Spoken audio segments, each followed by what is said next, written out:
Non,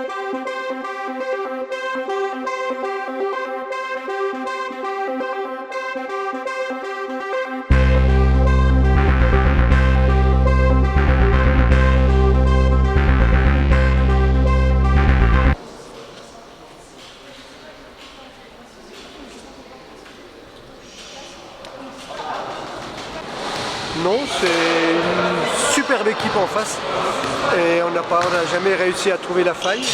On a déjà pris une belle volée à l'aller, donc je pense que les filles ne sont pas arrivées en se disant qu'on pouvait gagner. Et ben, ça s'est révélé, mais en face c'est vraiment une grosse équipe. Moi c'est l'équipe qui me fait la meilleure impression depuis le début de l'année. Une solidité, on a réussi à battre Mulhouse, à battre Vendeur parce qu'ils étaient jeunes, parce qu'on a réussi à les déstabiliser.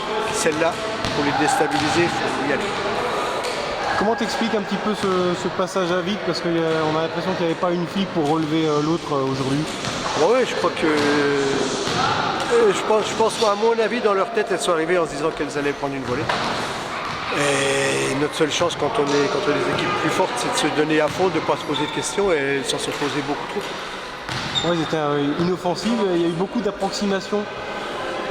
Oui, il y a eu... Oui, bah, quand on n'est pas agressif au volley, c'est un sport où on ne peut pas subir, et là on a subi tout le monde. Ouais, tu les as sentis résignés. Est-ce qu'il y a eu un manque de communication? Oh, pas de communication, non.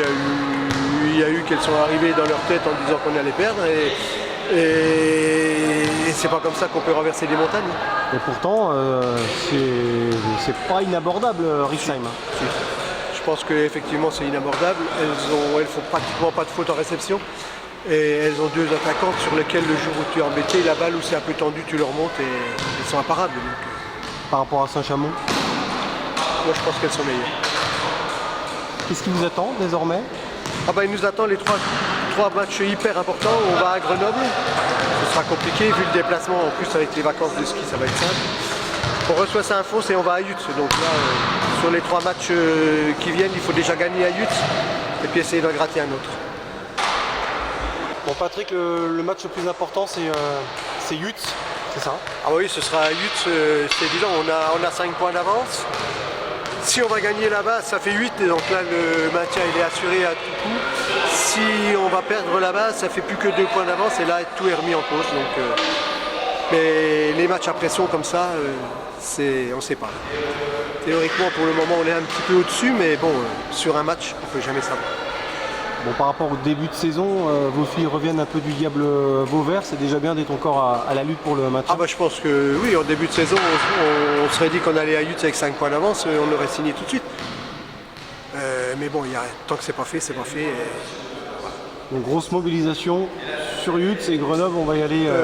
Grenoble, on va y aller avec espoir parce qu'ici on a perdu, mais on avait vraiment l'impression qu'on pouvait gagner. Après on reçoit Saint-Fons. Saint-Fons c'est pareil, là-bas on a perdu, mais les filles en revenant en disant il y avait moyen, maintenant il faut qu'elles me le prouvent. Et puis après on ira à Yutz. Yutz c'est dans plus d'1 mois parce qu'il y a une trêve. Et puis grosse mobilisation, je sais pas ce que ça veut dire déjà. Et puis on va pas se mobiliser plus ou moins, mais il ne faut pas non plus trop leur mettre la pression. Elles n'ont pas besoin de nous, elles savent lire un classement. Elles savent dire que le vainqueur de ce match-là aura des grandes chances de se maintenir. Et moi en secret, ça faut pas le dire, j'espère qu'on va aller gratter un match ou deux comme on a gratté Mulhouse, comme on a gratté Vendeur. C'est là-dessus que ça va se jouer le maintien. Donc ce type de match, il ne reste plus tant que ça. Il reste Grenoble, il reste Saint-Fons.